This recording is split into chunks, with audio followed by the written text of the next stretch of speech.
Hello everyone, this is Samruddhi and we're gonna start with latent heat, which is one of the very important subtopic of matter in our surroundings.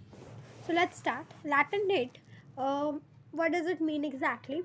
See, when the heat is supplied to change the state of a substance, there is no rise in temperature of the substance, isn't it? It is getting interconverted, isn't it? From liquid to gas to liquid, like this. It gets interconversion happens. So there isn't rise in the temperature. But the latent heat refers to the amount of heat which is absorbed or given out by a unit mass of substance to change the state without, mark my words, without change of temperature. Meaning, the word latent, it simply means hidden.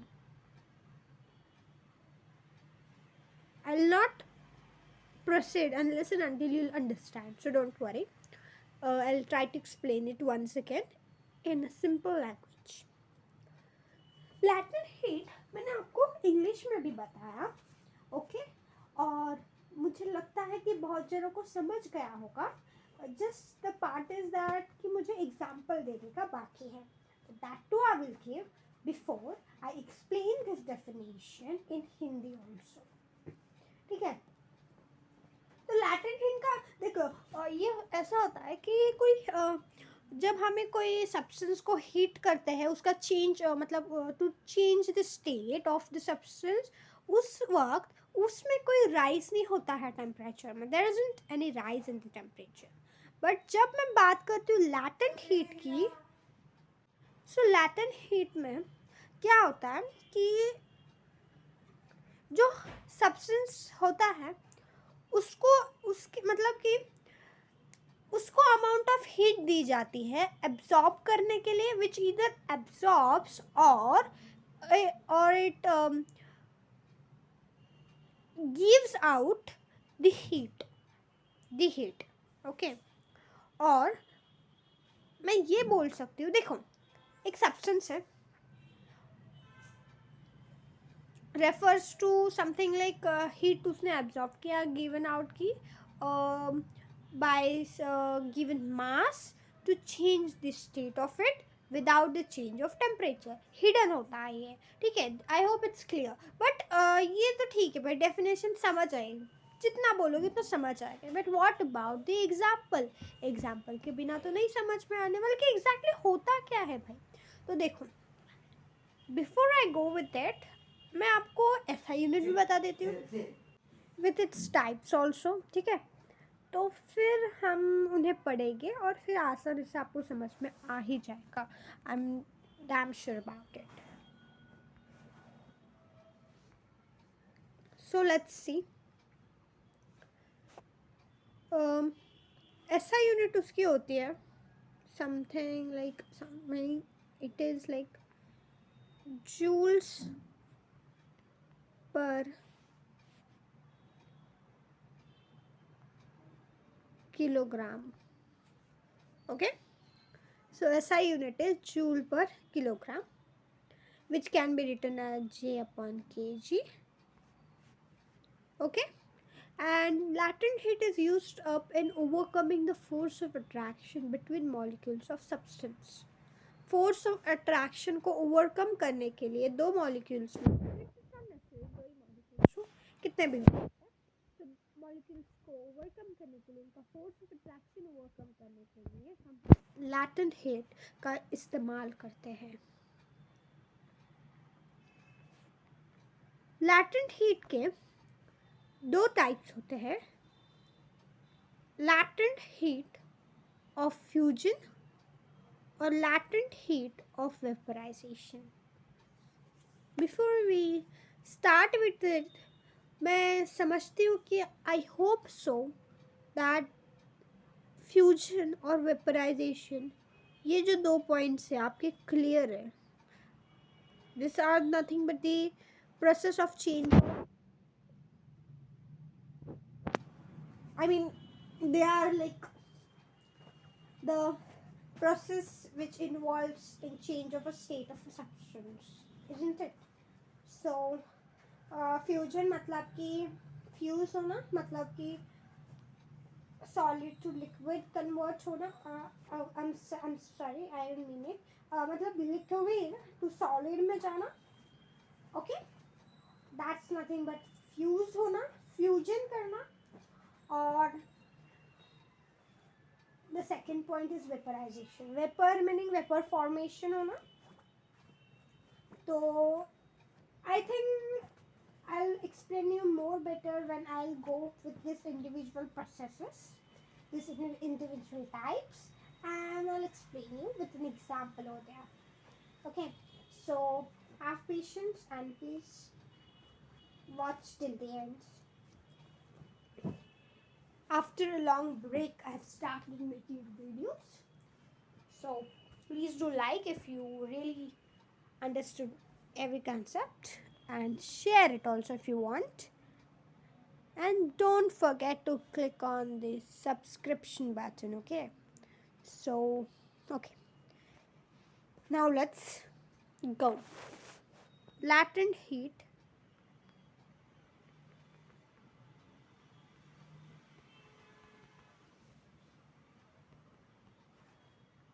of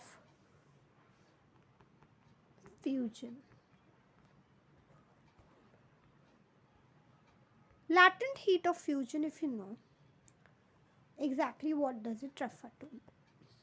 The latent heat of fusion is the amount of heat required to convert a unit mass of a substance from a solid state to the liquid state without the change of temperature. If we use the SI unit of heat called joule and SI unit of mass called kilogram, then the definition of latent heat of fusion will be in the way that latent heat of fusion or latent heat of melting. See, melting मतलब कि fusion meaning ये melting होता है. तो melting meaning what? Obviously solid to liquid change होना is something called as melting. So melting या fusion मतलब liquid to solid या सॉलिड टू लिक्विड, ऐसे प्रोसेस ऐसा होता है. लैटेंट हीट ऑफ फ्यूजन में अगर मैं बोलूँ तो of a solid is quantity of heat in joules required to convert 1 kg of solid at its melting point to liquid without any change of temperature. For example, ice. Ice melts at 0 degree temperature Celsius. So the latent heat of fusion of ice is required to change 1 kilometer of 1 kg of ice at a 0 degree Celsius to water at the same temperature, which is about 3.34 into 10 to the power 5 joule per kg. The thing is, people over here, that I apologize it, so please don't take it in a negative manner. But yeah, I made a mistake. I made it in the way that I said fusion. Oh, so sorry.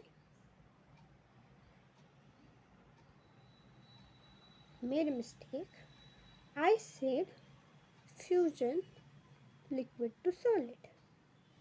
I apologize for the same, and it is the other way around, solid to liquid. This is the correct definition of fusion. Okay. So this was like by mistakenly. So excuse me for the same. Now let's talk about latent heat of fusion. We have just dealt with the basic or the intro of it. Now we're gonna start with an experiment and all sort of things of latent heat of fusion. Okay, which means solid to liquid change is there and can be studied by performing an experiment which can be in the way I'm going to show you. So please have a look over this. It is the melting of ice to form water experiment. So we take some crushed ice in a beaker and suspend a thermometer in it.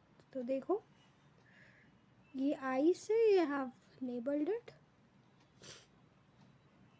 thermometer. We know the temperature of ice and it is found to be 0 degree Celsius. We now heat the ice gently by using a small flame of burner over here. On heating, ice starts melting to form water. We keep on recording the temperature of the melting ice on the thermometer every minute. As more heat is given, more ice melts to form water, but thermometer reading remains the same, that is 0 degree Celsius. As long as there remains even a little piece of ice in the beaker, the temperature does not rise. It remains constant at 0 degrees Celsius. This shows that there is no rise in temperature during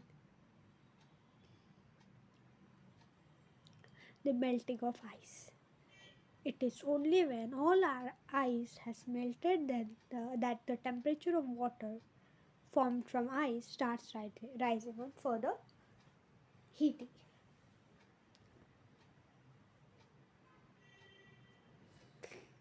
I hope it's clear. See, मतलब ये ice खत्म होने को आ रही है but इसका temperature 0 degree रह रहा है और दिस ये बताता है कि there is no rise in temperature during the melting of ice. It is only when the ice has melted, it has melted और खत्म हो गया, that the temperature of water starts rising. ठीक है. Isn't that fascinating? Don't you find it? There is a reason behind it. See, this is beaker, this is thermometer, stirrer, iron rod, burner, tripod stand, and melting of ice. This is due to just the behavior of water. Let me not discuss it, but yeah, it is. There is a reason. Now, let's talk about the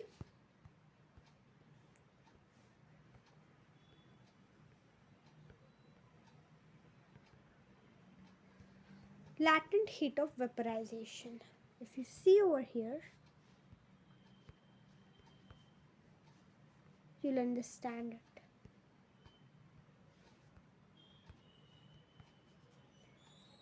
Before,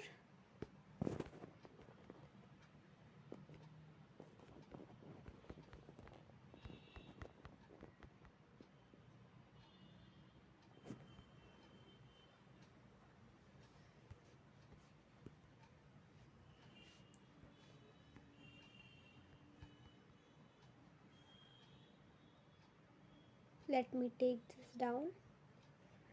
Latent heat of vaporization of liquid is quantity of heat in joules required to convert 1 kg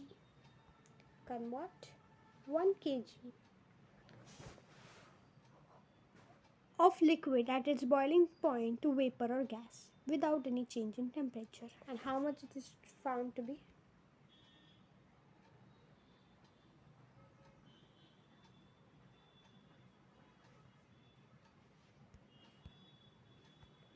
Let's have a look.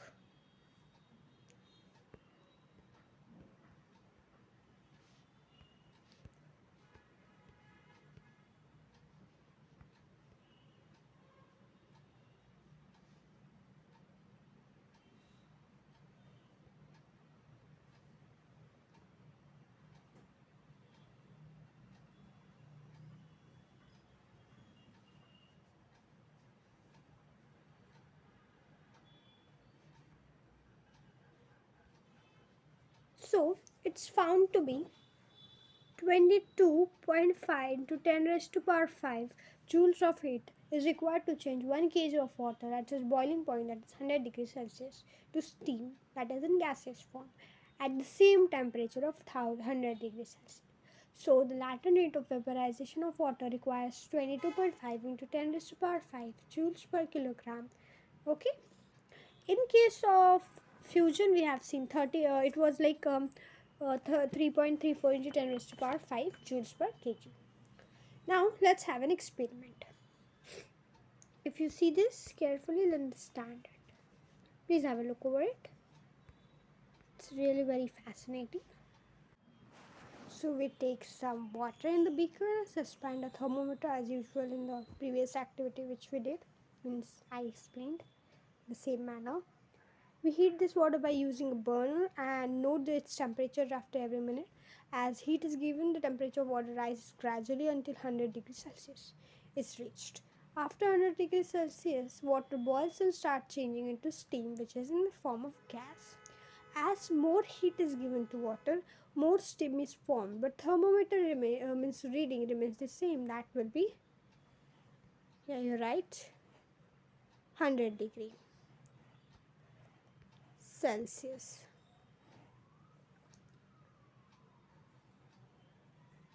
And there is no rise in the temperature during boiling of water also. Thus, once the water has begun to boil, the temperature remains constant at 100 degrees Celsius until all water has changed into steam. The heat which is going into boiling water but not the increasing its temperature is the energy required to change the state of water from liquid to gas. This is nothing but the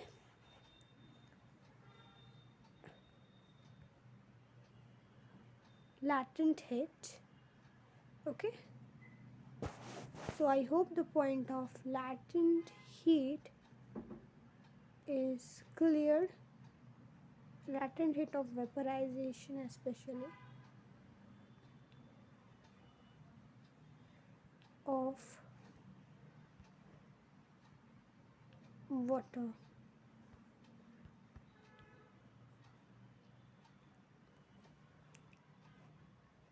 Now let's talk about specific heat. Specific heat refers to the substance, that means it refers to the amount of heat which is required to raise the temperature of a unit mass by substance by 1 degree Celsius.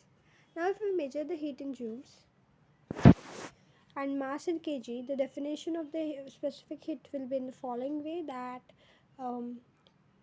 the specific heat of a substance is the amount of heat in joules required to raise the temperature of 1 kilogram of substance by 1 degree Celsius. Specific heat of substance is usually represented by C or S. Okay? So the specific heat of a substance varies slightly with temperature. The change of specific heat of a substance with temperature is due to the changes which occur in the structure and organization of molecules in a substance with change in temperature. What will be its unit? It will be joules per kg per degree Celsius, which means it's in the way. Okay, just a second.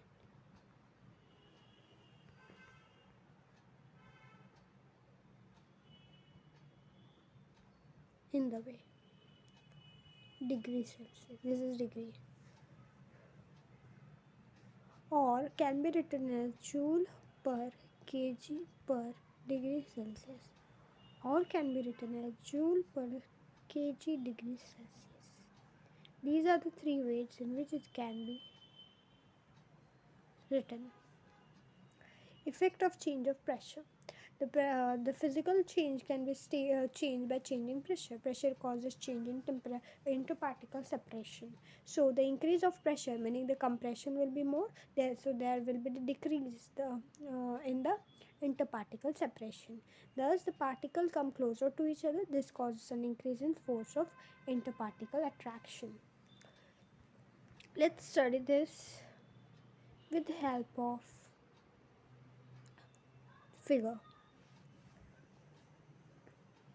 Decrease of pressure, meaning expansion, increases the interparticle separation. This causes a decrease in the force of interparticle attraction. So you can see lower pressure, more separation between particle and large volume of gas. And in second case, high pressure, less separation between particle and small volume of gas. If pressure is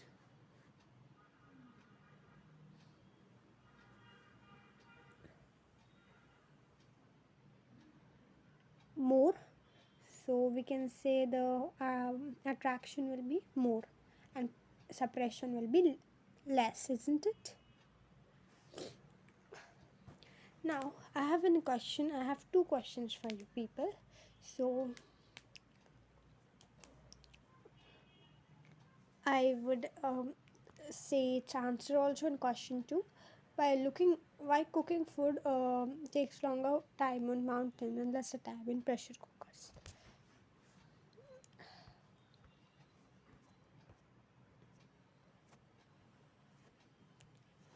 The answer to this, I would say, is the boiling of liquid depends upon pressure acting on it. It increases if the pressure is increased and decreases if the pressure is decreased. For example, water boils at 373 Kelvin, meaning Celsius plus 273 equal to Kelvin, meaning Celsius equals to 100 degree. Therefore, water boils at 100 degree Celsius at sea level, where pressure is 1 atmosphere. However, on mountain it boils at lower temperature where the temperature is less than 1 atmosphere. Conversely, if in pressure cooker it boils at a higher temperature where pressure is much more than 1 atmosphere. It is because of this reason that cooking a food takes longer time on mountains and lesser time in pressure cookers. So I hope the answer of the first question is clear to everyone. I would prefer to answer the second question also before I and also get tell you the question. That is why solid CO2 is also called as dry ice. Very good question. If carbon dioxide is cooled under high pressure, it directly converts into solid carbon dioxide called dry ice. If the pressure on dry ice is decreased to one temperature, it sublimes, which directly gets converted into gaseous state, that is carbon dioxide gas, without passing to the intervening liquid state. As a result, unlike ordinary ice, dry ice does not wet the surface on which it is kept. It is because of this reason that solid carbon dioxide is called dry ice. It is used as refrigerant under the name dry or cold. Under this, it is used as an refrigerant. Hope it's clear. So, in this way, the concept of latent heat and even the specific heat is cleared by me. So, I hope you all like this session and whatever I told, it's clear to everyone. Okay, please do like, share, and subscribe to my channel for more updates. Thank you. From now onwards, I'll be posting such videos. So, thank you. Bye bye, everyone.